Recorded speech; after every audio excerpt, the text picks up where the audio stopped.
and welcome. This is Legal Clinic. Welcome to this episode of your program, Legal Clinic.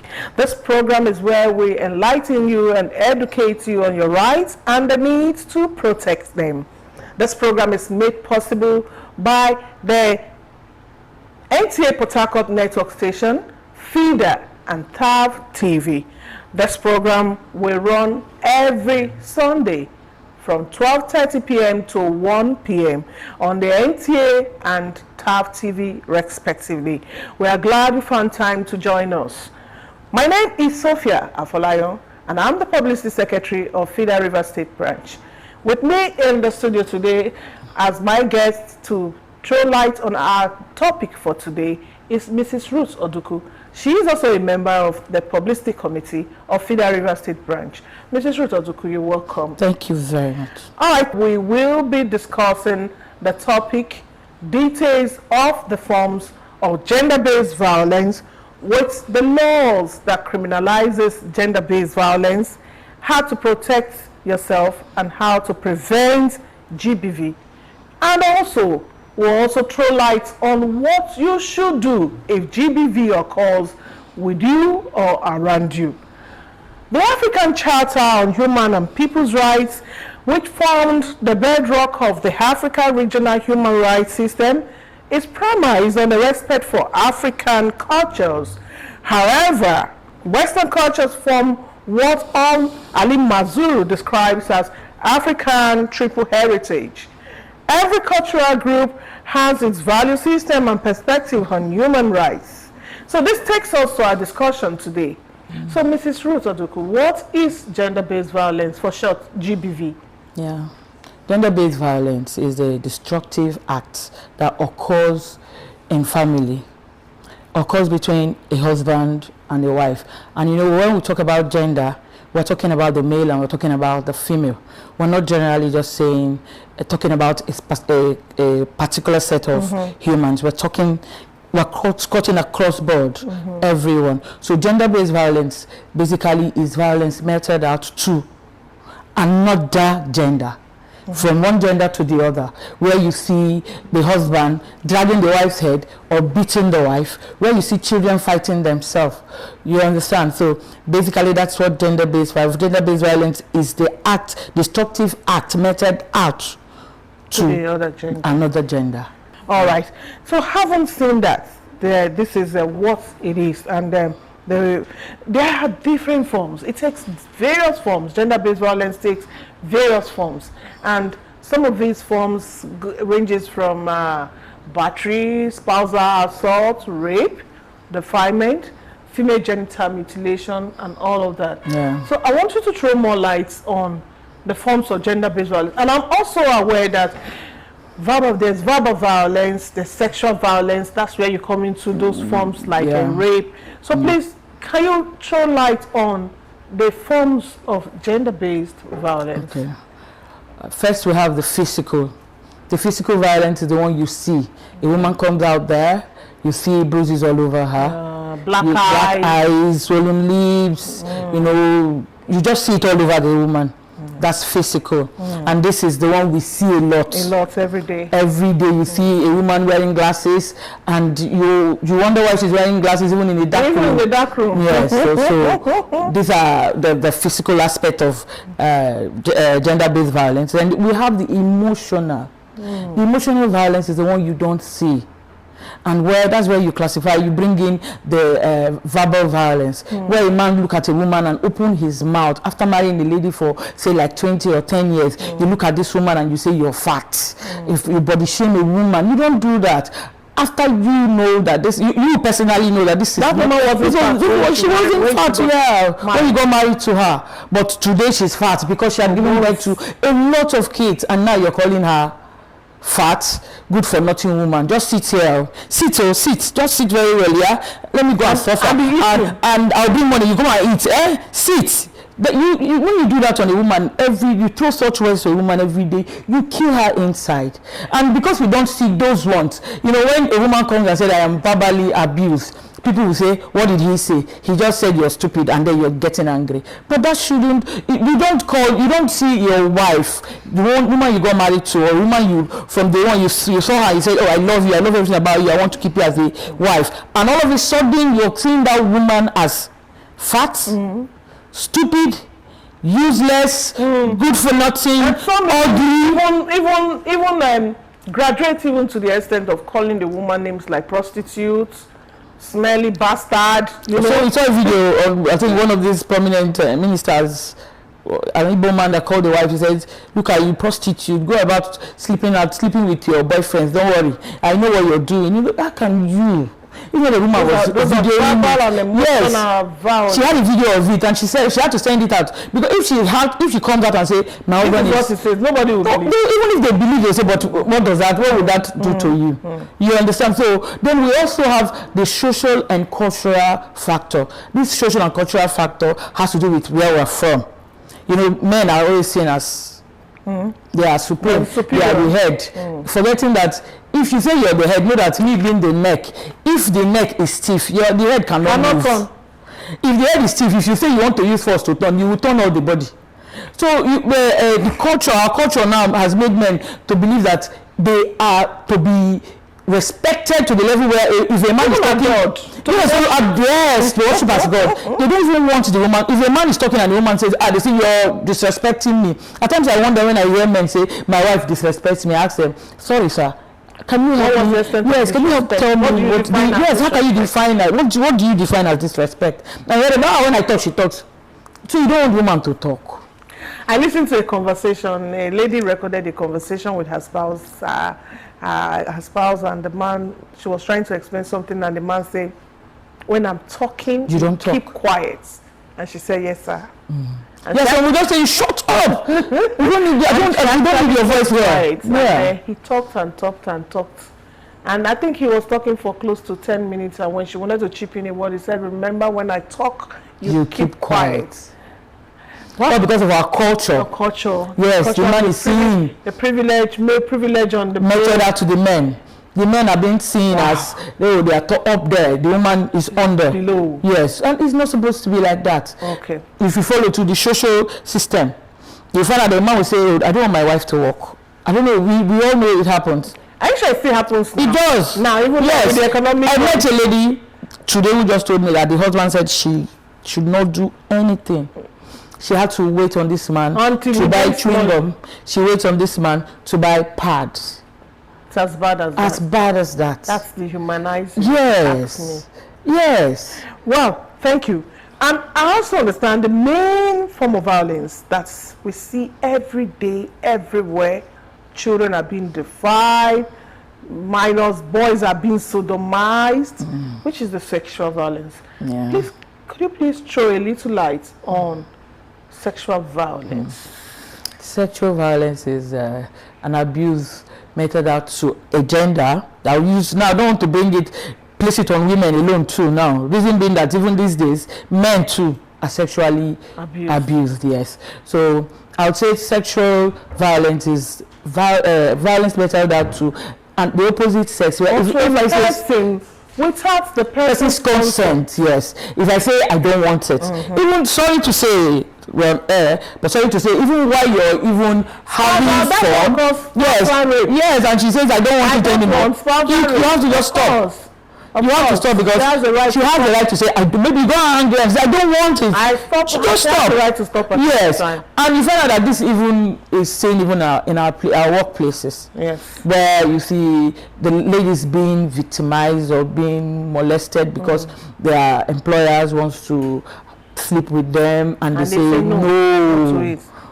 No, some ladies have succumbed to the level of even sleeping with them, but what they promise, you don't see them having it at the end of the day. So sexual abuse is one thing in the society that the government has to step in to see how... The government has stepped in, and the laws are there. We're going to be talking more on these laws as we progress, so we can educate our viewers on these problems as it happens in the society.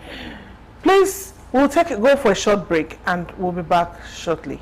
Please stay tuned.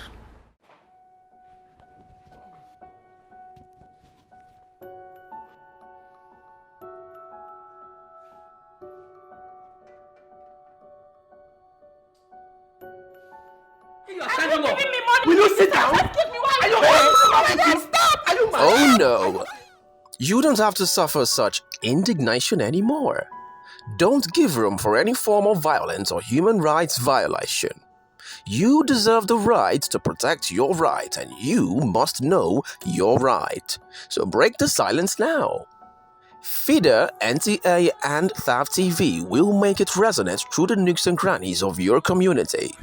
So tune in to NTA Port Harcourt Network Center or Thav TV YouTube channel every Sunday at 12:30 p.m. Equip yourself on your rights. Legal Clinic, promoting your rights for a safer and saner society. Join us. We are still with our guest here and still discussing on the forms of gender-based violence, what to do and when it occurs, and the laws that criminalizes them. Mrs. Ruth Oduku.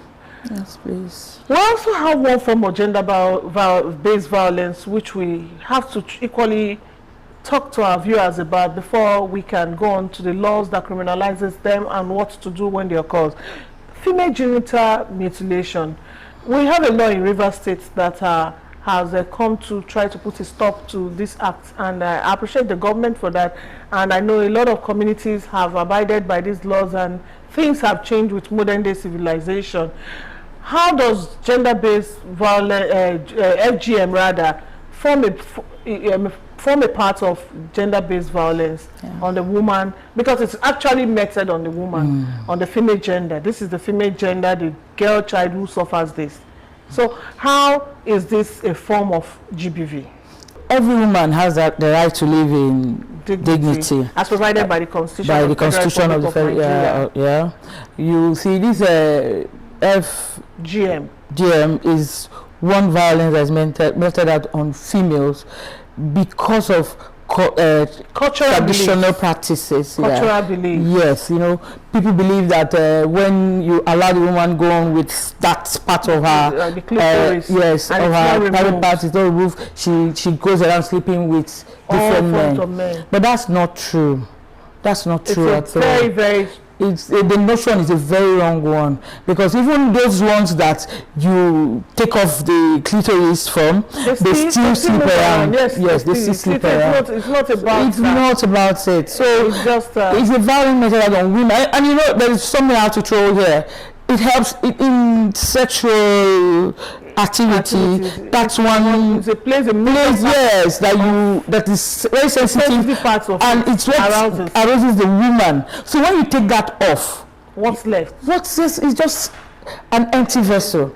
And so on that note, it's not worthy to be seen meted on female, but rather I think most times when you go out to tell people about this, they tell you, even women that are educated allow themselves go through that. What they do is when they get to the village, they allow they just tell them, okay, I'll just pay something, but just use a razor blade or something, just give me a mark, let them just see blood drop somewhere, and then they will know that yes, you've done it. But we shouldn't allow ourselves go through that. Yes, but I believe that apart from the fact that FGM is mutilating a part of the woman's body, it's just like nobody will go and say, cut a part of my finger off. I don't want it. This finger can do some certain things. So it's causing harm to the person of that person. Yes. Not just the harm it's causing, the person is also susceptible to being infected by various because of the instruments used. Yes. So FGM, we all agree and we know it's a form of gender-based violence. And the stop there, when you check the VAP law, yes, the VAP law, you don't melt out any torture on a person. You don't, but when you do that, you know, if you assist me, you join hands to hold me for them to, you're an accomplice. There's a policy for you. Even for you to say, okay, I told her to go do it. You're still an accomplice. So this practices are practice that we should not see ourselves involved in. But I know there are laws that criminalizes gender-based violence. Please, can you throw light on those laws that criminalizes GBV? Yeah, we have VAP law, we have the Constitution, we have Criminal Code. We also have United Nations too had some laws too that basically talks on GBV, because generally when it comes to GBV, it's everyone's concern. It's not the concern for just a particular set of group of people. No, it's everybody's concern. So the Criminal Code talks on it. VAP had taken over. Then we still have our constitution, which is supreme. That is the Constitution of the Federal Republic of Nigeria, which is supreme. The supreme law still talks on it. So these are the laws and others too. There are other laws. Section 34 of the Constitution, which talks about the right to personal dignity, and all of that. The right to, you don't have to torture anybody. Then VAP law section 19 subsection 1 that says nobody has the right to torture. Let's use the male now. He does not have the right to do. You don't have that right, no matter who you think you are in the society.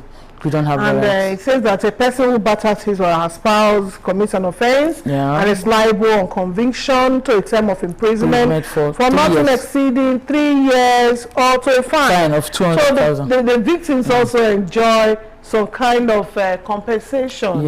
And I think it's a good one. And so we also have subsection 2 of that law, which says that the person who attempts to commit the act, even an attempt to commit attempt as provided for in that section, commits an offense and is liable to conviction to a term of imprisonment not exceeding 1 year or to a fine not exceeding 100,000 naira or both, subject to the court's discretion. The court could decide that you go on both of those punishments depending on the extent surrounding the damage caused and the stories presented to the court. I also understand that a person who incites, aids or abets to or counsels another person to commit the crime, so you must not really be the one who is counseling somebody. I read a story online where a woman and her husband had a fight, and I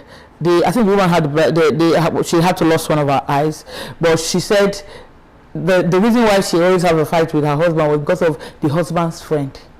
So she now had to go arrest the husband's friend, not even the husband. Because he was the one who was inciting the man. Yes, because for her, he is the one inciting the husband to always be hand on her.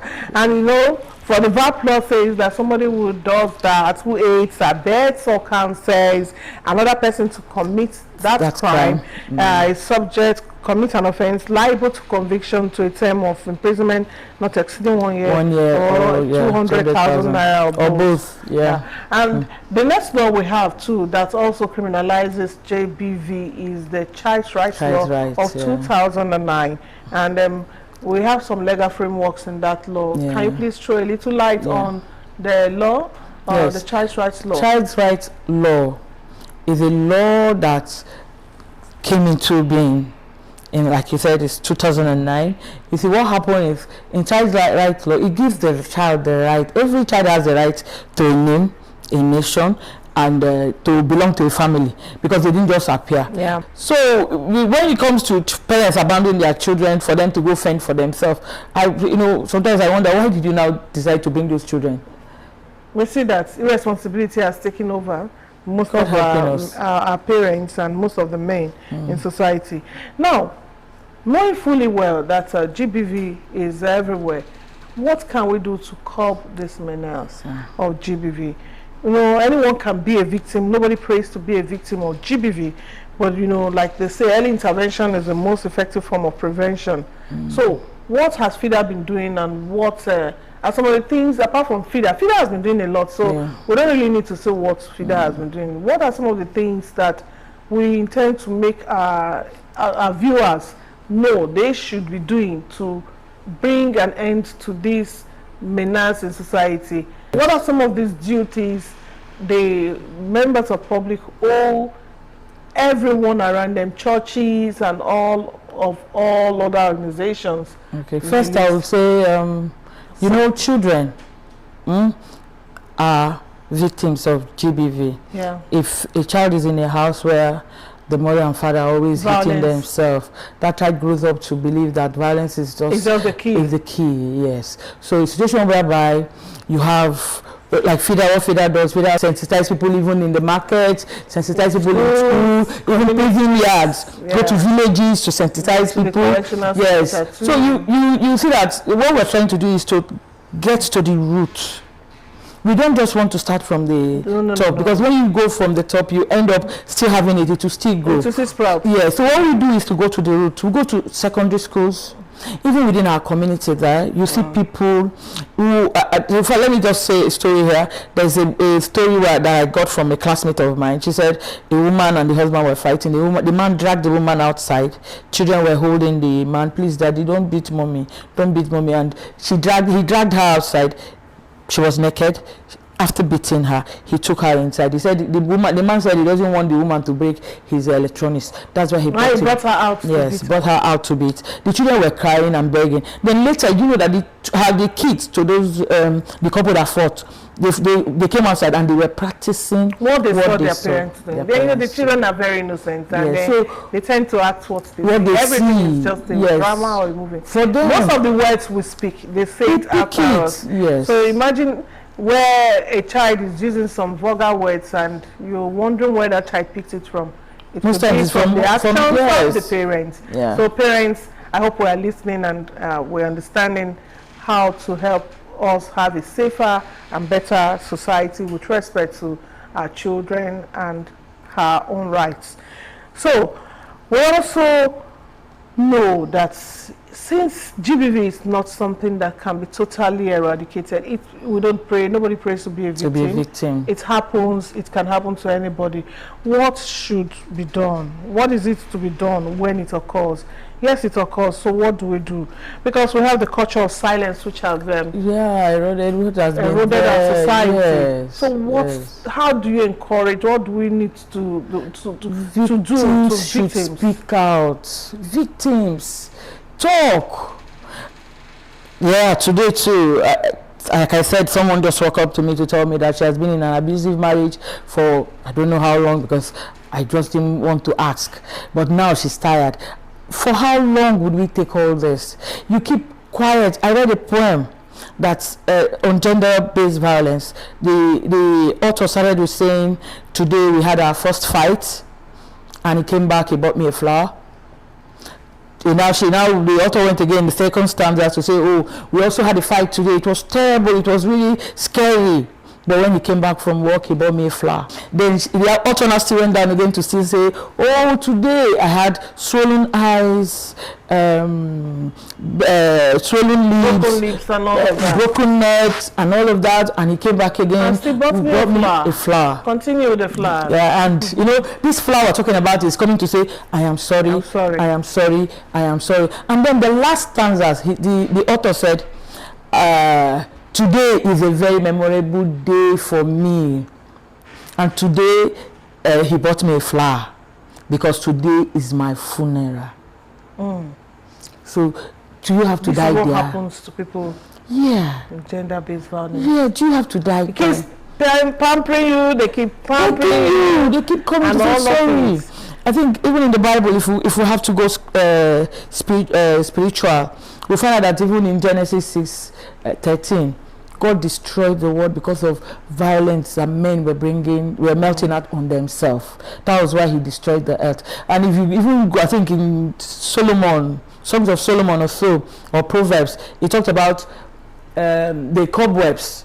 That you find out you see cobwebs even in the homes of kings. Yeah. And you wonder how it got in. Yeah. You see war gecko even in the homes of kings. You wonder how they got in. So that is everywhere. Yes. The problems of GBV goes beyond just the legislation. No. And we should aim at interrogating the dysfunctional culture and systemic flaws in our society and institutions and our perverse social norms that has eating into the system.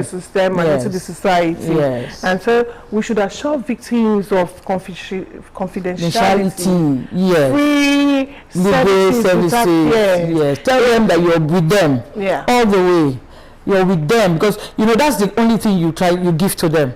When you make them realize that, don't worry, I am with you. Nobody will discriminate against you. Nobody will even anybody that discriminates against you will take it up. A woman met me recently and told me the catalogs of her own issues, and after she did, and I was like, the person who gave you my number. She said, no.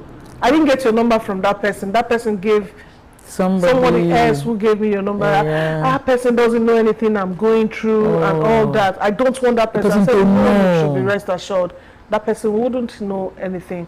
So I believe when people are confident that whatever they are telling you remains with you and you are ready to render the assistance to them, they won't have any fear of speaking out. Remember to always report to the police. Pick a medical form, get medical examination, even if it's rape, defilement, or cases of physical injuries. Get the medical form, get treated, get counseling, report to FIDA and other stakeholders. We are ready to listen to you and to work with you in your situation to see that justice is done to you, and also be sure to be available for speedy and quick prosecution of your matters, because if you are not there, FIDA will become handicapped. So make yourself available whenever you are needed for speedy and diligent prosecution of your case. Today we want to conclude by saying that the provisions of the law are very laudable and commendable, but we want to encourage that our leaders should embark on a more aggressive implementation of the laws and engage wider publicity and education of all stakeholders on their rights and the need to guard against GBVC. Mrs. Ruth, we want to thank you for coming up on the program. We appreciate your time and presence. For further inquiries, you can contact us via our social media handles: Facebook at FIDA Rivers State Branch, Instagram at FIDA Rivers State Branch. Our hotline is 070-5999-7721, 080-33-808-913 NTA. That's for the NTA. And for Thav TV, you can contact Thav TV at thavmedia.com, 090-614-35141. Their phone number once more is 090-614-35141. These numbers will be displayed on the screen. Please do well to reach us, and see you in our next episode. Thank you.